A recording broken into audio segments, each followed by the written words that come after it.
ओम साई राम। पिछले कई दिनों से बाबा के भगवान होने का या न होने का, इसके ऊपर बड़ी बहस चल रही है। बहस इसलिए चल रही है कि बाबा बागेश्वर धाम सरकार जिनके अधिपति है धीरेन्द्र शास्त्री जी, किसी एक भक्त ने उनको पूछा, उनके भक्त ने किसी ने पूछा कि साईं बाबा को मानने वाला बहुत बड़ा वर्ग है, उनके बहुत बड़े भक्तगण हैं, तो और सनातन धर्म के अनुयायी साईं बाबा को नकारते हैं, तो क्या कहेंगे, इसके ऊपर आपके विचार क्या है। तब उन्होंने कहा कि बाबा गुरु हो सकते हैं, बाबा संत हो सकते हैं, लेकिन वो भगवान नहीं हो सकते, क्योंकि हमारे शंकराचार्य जी ने कहा है, उनको मान्यता नहीं दी है देव देवता के रूप में, इसलिए हम नहीं मानते, क्योंकि हमारे जो प्रधान जो मुख्य है वो है शंकराचार्य जी। खैर वो बहस में नहीं जाना चाहता हूँ मैं। शंकराचार्य जी ने जो वहाँ वो न्यास पर जो बैठते हैं उनका हम आदर ही करते हैं, क्योंकि वो वहाँ बैठे हैं। अब उन्होंने उसके ऊपर जब उनके बहुत बार बवाल खड़ा हो गया, बड़ी असंतुष्टता साई भक्तों में जब फैल गई, तब उन्होंने एक बयान जारी किया कि भाई मैं किसी भी संतों के प्रति, किसी गुरु तत्व के प्रति मेरी आदर की भावना है। अगर किसी निजी आस्था के स्वरूप वो अगर उनको भगवान मानते हैं तो उनकी निजी आस्था है। बड़ा इन्हें ऐसे ट्विस्टिंग किया है उन्होंने, ये उनकी निजी आस्था है, उसको सार्वजनिक स्वरूप से नहीं स्वीकारा जा सकता।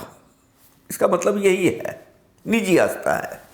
बागेश्वर धाम सरकार, आपको पहले तो मेरा प्रणाम। मैं एक छोटा सा साईं भक्त हूँ। मुझे कोई विडंबना, आलोचना या तंज नहीं कसना है, क्योंकि हमारे बाबा की जो हमें शिक्षा, उनकी जो हमको जो उन्होंने सिखाया है, उसमें ये लिखा है कि तर्क न करें। तर्क को अध्यात्म में कोई स्थान नहीं है, लेकिन इस वार्तालाप के माध्यम से या मेरे इस वीडियो के माध्यम से मैं चंद बातें आपको कहना चाहता हूँ शास्त्र के आधार पर, क्योंकि आप शास्त्री हैं, तो शास्त्रार्थ करना तो आप पसंद करेंगे। प्राचीन हमारे जो ग्रंथ है वो हमारी धरोहर है, हमारा वो खजाना है। अब मैं आपका ध्यान बहुत ही पुराने एक ग्रंथ पर आकर्षित करना चाहूँगा, बटोरना चाहूँगा। इस ग्रंथ के रचयिता है शंकर भट्ट जी, जिन्होंने ये ग्रंथ कलयुग के पहले अवतार दत्त प्रभु के पहले अवतार श्रीपाद श्री वल्लभ, जिनका साउथ में कुरवपुर में पीठापुर वहाँ स्थान है, इनका जीवन काल, ये अवतार जो है श्रीपाद श्री वल्लभ का कलयुग का पहला अवतार, लेकिन दत्तात्रेय प्रभु का दूसरा अवतार कह सकते हैं आप। दत्तात्रेय प्रभु, अभी ये तो बात आप मानने होती कि हम सब सनातनी ये मानते हैं अनुसये सूता यानी अनुसया सूत और अत्रि नंदन, इनके सुपुत्र माने जाते हैं, क्योंकि ब्रह्मा विष्णु महेश जो विश्व की चालक शक्ति कह सकते हैं आप, उत्पत्ति स्थिति लय शक्ति, इन तीनों को ये जब वो तो मुझे वो फिर से दोहराने की जरूरत नहीं है, ये तीनों को बालक स्वरूप में जब माता अनुसया जी ने उनका स्वागत करके उनको स्तनपान करवाया था बालक के रूप में, वो तीनों शक्तियां इकट्ठा होकर एकत्रित होकर दत्त प्रभु का अवतार हुआ। ये तो सनातन धर्म मानता है। यानी दत्त प्रभु में ब्रह्मा जी, विष्णु जी और शंकर भगवान, ये तीनों भी भगवान के स्वरूप विराजमान है, स्थापित है। यहां तक तो हमारी मतलब इसमें तो कोई दो राह नहीं है। इनके जो अवतार श्रीपाद श्री वल्लभ, इनके कार्यकाल, इनका जीवन काल है सन 1320 से 1350, और इनके सानिध्य में जो शंकर भट्ट जी थे उनका चरित्र लिखा था उन्होंने। हालांकि भगवान के जो अवतार है श्रीपाद श्री वल्लभ, उनका जो चरित्र है उन्होंने कहा था, बोपन्नाचार्य जो उनके रिश्तेदार कह सकते हैं, इस वक्त रिश्तेदार कहेंगे हम, वो उनकी 33वीं पीढ़ी उसको क्या करेगी, 33वीं पीढ़ी उसको प्रकाशित करेगी। और वो मूल संस्कृत ग्रंथ का तेलुगु भाषांतर होगा। वो वहाँ पीठापुर में, वहाँ समाधि स्थल जो है वहाँ दिया जाएगा, और बाकी जो मूल संस्कृत संहिता जो है वो प्रवाहित की जाएगी पानी में, गोदावरी के। और वो जो ग्रंथ है सही मानों में 33rd जनरेशन ने प्रकाशित किया है।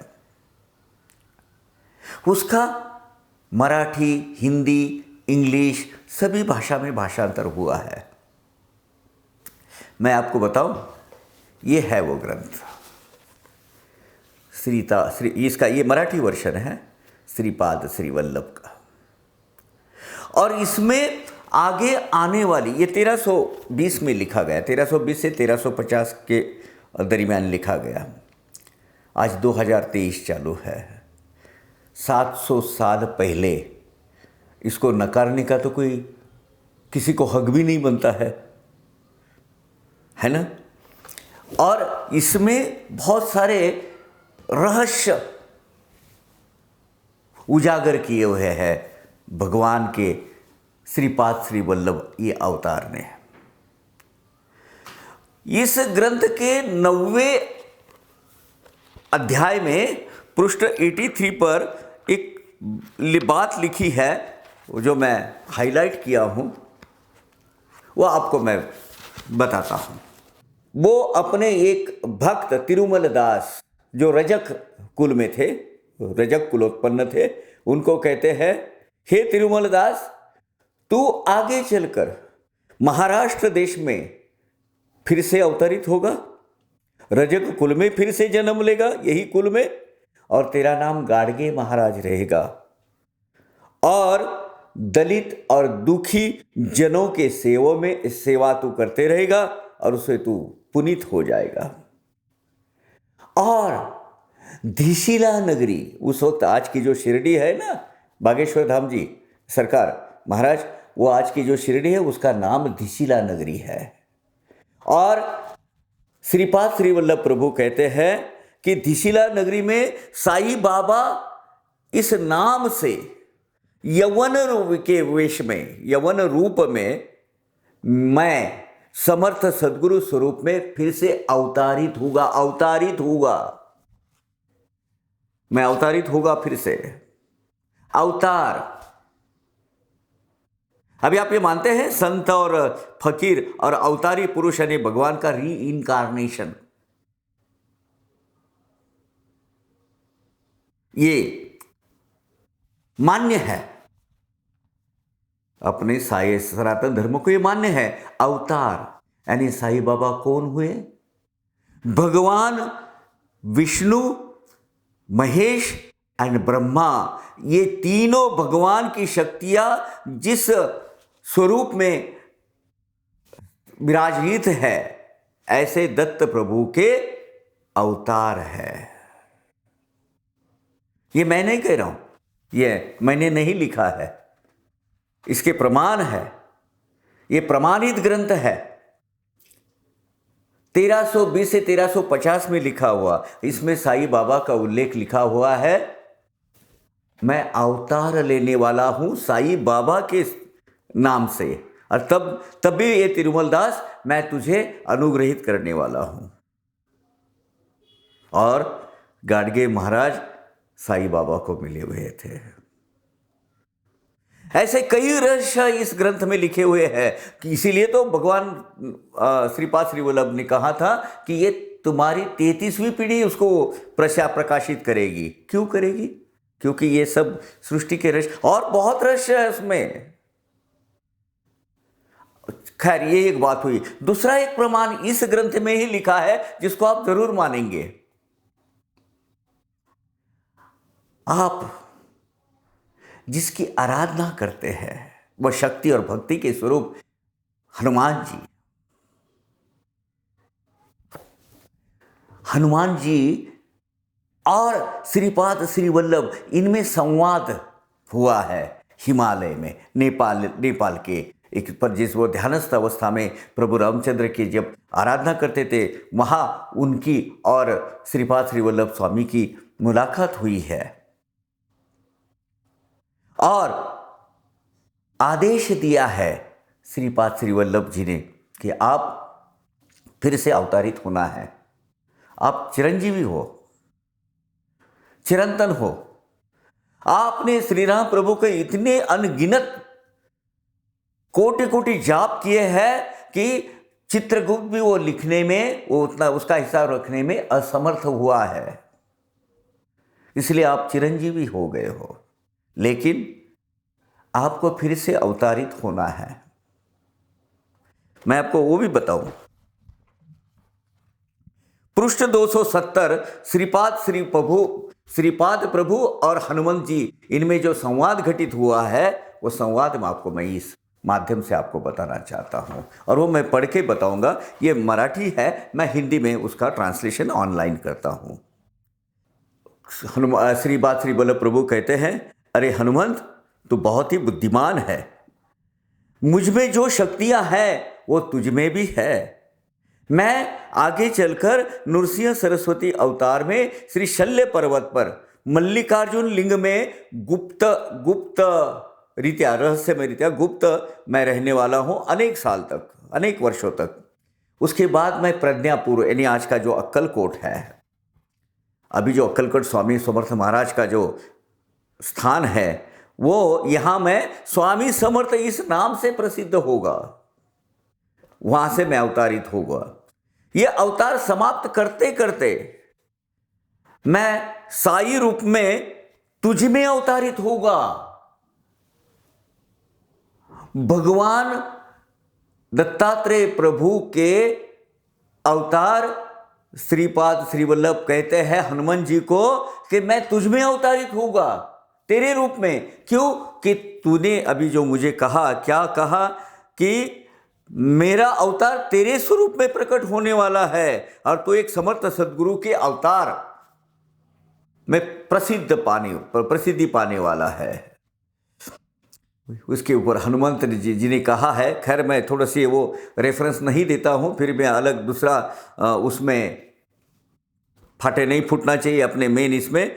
तो उन्होंने कहा कि हनुमान जी कहते हैं, जीवत्व बुद्धि के कारण मैं आपका अंश होने के बावजूद आप में प्रवर्तित नहीं हो सका।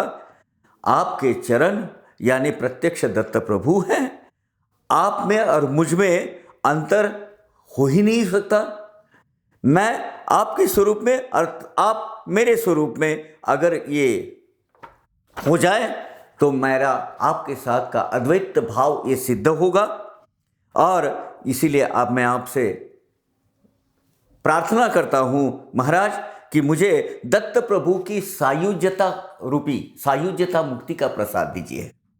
सायुज्यता अब इसकी अलग से कहने की मुझे जरूरत नहीं है ना स्वामी जी। उस वक्त क्या घटित हुआ है महाराज, गौर से सुनिएगा। जिसकी आप आराधना करते हैं, जिसकी आप कहते हैं ना, जिसका रक्षण करता स्वयं हनुमान है, उसका चेला तो बलवान है। आप बलवान हैं, आपके बलवान के हिस्से हमें कोई मतलब, हम स्वीकार करते हैं। ये भगवान हनुमान की आप आराधना करते हैं। वो हनुमान जी क्या कहते हैं सुनिए। इस वक्त श्रीपाद जब ऐसी प्रार्थना की, श्रीपाद श्री प्रभु महाराज ने वो स्वीकार की। उसके बाद उन्होंने कहा, उन्होंने काल पुरुष को बुलाया, उनको आज्ञा की और कहा, हे काल पुरुष। जब वो सामने भगवान श्रीपाद श्री प्रभु श्रीपाद श्री वल्लभ के सामने खड़ा हो गया हाथ जोड़कर, हे काल पुरुष, ये हनुमंत महाराज कालातीत है, मैं इसको मेरी सायुज्यता प्रसाद के रूप में प्रदान की है, इसको नाथ ये संबोधन कर देता हूं, नाथ। और इसमें आगे नवनाथ परंपरा, वो सब नवकवि नवनाथ, वो सब इसका विवेचन आया है। हमारे अभ्यास के, हमारे जो विषय के संदर्भ में जितना है उतना ही मैं आपको बताऊं। और आगे कहा है, ये हनुमंत आज से श्री साईनाथ इस नाम से संबोधित किया जाएगा। पता चला महाराज आप साईनाथ कौन है। ज्ञान प्राप्त करके अगर आप सब साई भक्तों की आस्था पर बोलते तो मैं बहुत गर्व महसूस होता, सनातन धर्म पर गर्व महसूस होता। हम सब साई भक्त, ऐसा नहीं कि हम आपको मानते नहीं है, लेकिन जब साई बाबा के बारे में सत्य न जानते हुए आप जो टीका टिप्पणी आलोचना विडंबना की है, हम निषेध करते हैं इसका। आप अगर इस ग्रंथ को नहीं मानते हैं तो आप सनातन धर्म को नहीं मानते हैं, ये हमारी विचारधारा बन जाएगी। महाराज, हम आपके ऊपर टीका टिप्पणी करने के लायक है नहीं, उतनी हमारी क्षमता है नहीं। हम एक सादे साई भक्त हैं, लेकिन आपको विनती है, ये ज़रूर इसकी हिंदी इंग्लिश कॉपी मंगाइएगा, इसका अभ्यास कीजिएगा। श्रीपाद श्री वल्लभ दत्त प्रभु ब्रह्मा विष्णु महेश, और उन्होंने के जो अंशावतार हुए हैं, इतना ही नहीं, श्रीपाद श्री वल्लभ प्रभु ने स्वयं हनुमंत प्रभु को सायुज्यता प्रसाद देते हुए कहा है, आज से तू नाथ कहलाएगा, साईनाथ के रूप में तू अवतारित होगा। और क्या प्रमाण चाहिए महाराज आपको। हमें तर्क नहीं करना है, हमें आपकी आलोचना नहीं करनी है, बस विनती पूर्वक प्रार्थना है। आज जब हमारे आदरणीय मंत्री महोदय विखे पाटिल साहब, इन्होंने जब, वो बहुत बैलेंस्ड और एक संयत नेतृत्व है, हम उनको देखते आए हैं। वो कभी बिना वजह बिना फिजूल के किसी के बारे में आलोचना नहीं करेंगे, लेकिन जब उनके जैसा शख्स, उनके जैसी हस्ती जब इस विषय पर बोल उठती है, तो हमारे जैसे साई भक्तों का ये दायित्व बन जाता है कि अभ्यासपूर्ण जो रेफरेंस है आप तक पहुंचाए। महाराज, साई बाबा पर आप आलोचना करके आपके आराध्य दैवत स्वयं भगवान हनुमंत प्रभु पे आलोचना कर रहे हैं, ये इसका प्रमाण है। ज्ञानी को ज़्यादा कहने की जरूरत नहीं है, हमारी ये विनती स्वीकार कीजिएगा। और बाबा स्वयं भगवान है, अवतार है, ना कि संत है और ना फकीर। हाँ, स्वरूप उन्होंने लिए हैं, फकीर, सदगुरु, संत, लेकिन भगवान है, भगवान के अवतार है। ये जो ग्रंथ है, ये इसको साबित कर देता है प्रभु। ओम साई राम।